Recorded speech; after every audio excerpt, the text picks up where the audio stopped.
জাতির সংবিধান এখনো বহাল রয়েছে। সেই সংবিধান বাংলাদেশের নাগরিকের অধিকার দিতে পারে নাই।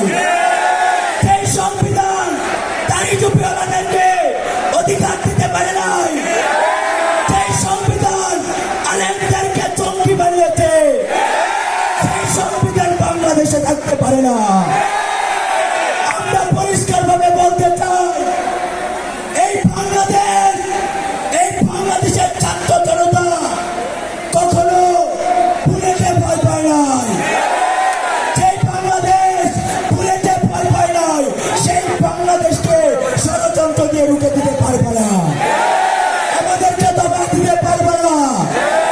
পরিষ্কার ভাবে বলতে চাই, আমরা যখন খবর ছিঁড়েছিলাম, আমরা যখন বলেছিলাম আমরা নাও ফিরতে পারি, আমাদের